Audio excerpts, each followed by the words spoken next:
ดีคนดูหน่อยเร็วเลยใจสวัสดีคนดู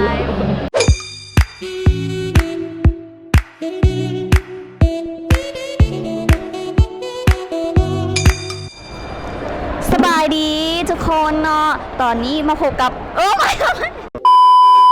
สบายดีทุกคนตอนนี้มาพบกับมิคุหนูเล็กเนาะตอนนี้หนูเล็กอยู่ที่คอนเสิร์ตโปเตโต้เดอที่แลนด์มาร์กเนาะซึ่งหนูเล็กมากับทีมงานเนาะตอนนี้เฮาจะมาเฮ็ดคอนเทนต์อย่างเนาะป๊อปปี้ตอนนี้เฮาสิมาเฮ็ดแบบคอนเทนต์ที่แบบว่าแต่งตัวในราคาได้มางานคอนเสิร์ตโปเตโต้เนาะอย่างฮู้ละเมนบอคันอยากฮู้แล้วไปเบิ่งกันเลยเนาะเฮามาพบกับอีกคนละเนาะเอาแนะนำตัวแน่สบายดีเขาซื้ออาทิตย์เนาะอายุ18 ปีที่ถามเกี่ยวกับการแต่งตัวหน่อยนึงว่าแต่งตัวมางานวันนี้เนาะในงบเท่าใดเนาะเสื้อนี้ประมาณ600 บาทส่งเดเดี๋ยวส่งประมาณ200ว่ะหมวกเดหมวกกะประมาณคิดว่าได้วะกะประมาณ200 ว่ะเกือบ1,000 บาทนาฮักนอนเนี่ยไปเนี่ยมาก็ได้เดี๋ยวติดตามได้ที่ใส่เนาะเอาไว้ดีกว่าการเฟซบุ๊กอะไรเป็นบุ๊กไม่อยากจิซซี่โมเรเลสจิซซี่โมเรเลสเคเดี๋ยวไปดูสบายดี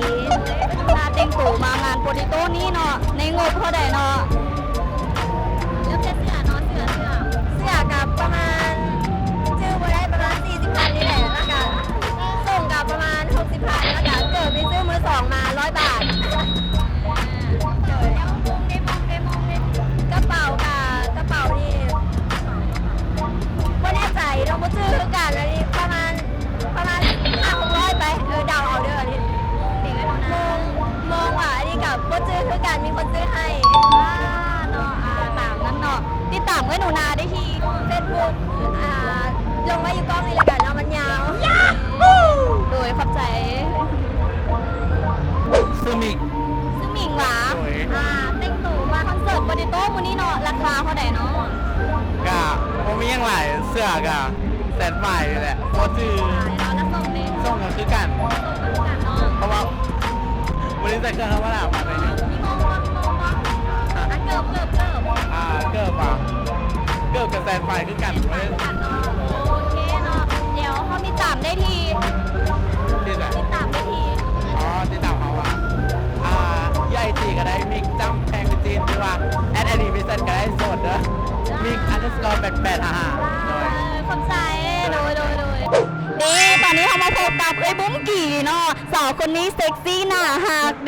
เขาจะมาถามไอ้บุ้มกี่ว่าไอ้บุ้มกี่แต่งตัวมางานมื้อนี้เนาะในงบเท่าไหร่เนาะมื้อนี้ค่ะแต่งตัวมาในงบสวยราคาถูกเนาะงานแบบราคาถูกบอกเลยบดโตเลยนะ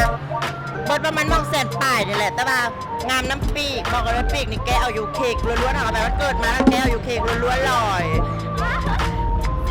แต่ชุดนี้น่ะ60,000เนาะ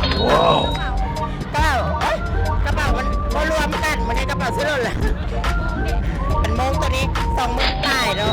MK ตัวนี้อันนี้เราเอาให้บริซื้อเกือบนี้ของปลอมนะ500 บาทซื้อหยวนยุนไฮเนาะตัวนี้เป็นตัวหมูห้องได้พ่อนี่ขอบใจเด้อขอบใจเลยซื้อแอเหรอเห็นหน้าจะละคิดหานะโคตรขนาดเดี๋ยวเขาจะมาถามว่าแต่งตัวมามื้อนี้เนาะในงบเท่าไหร่เนาะก็200,000เสื้ออะไรในเสื้อไปเลย101อ่ะส่ง300เนาะแล้วหวังดีบอกว่ามีโม2,000เกิดโอ้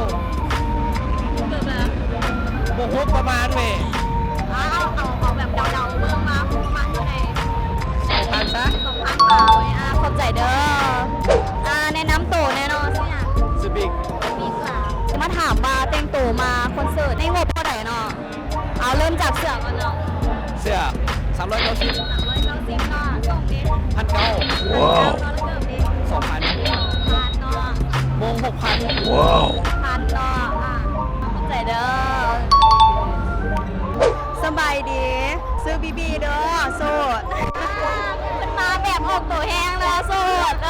เขาจะมาถามว่าแต่งตัวมางานคอนเสิร์ตโปเตโต้เนาะในงบเท่าใดเนาะ นี่งบนอนแล้วเรื่องเสือก็นอกา58,000กีบแมนเกิบเนาะเกิบแบบจะประมาณ 5,000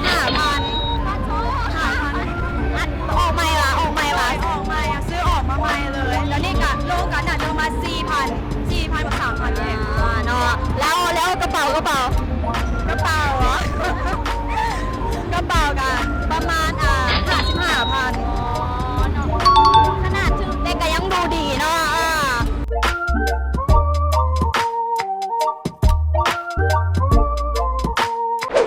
เดี๋ยวเขาก็จะได้จบลงไปเท่านี้ก่อนเนาะอย่าลืมกดไลค์กด Subscribe ให้หนูเล็กแน่เด้อกดกระดิ่งให้แน่เด้อ บาย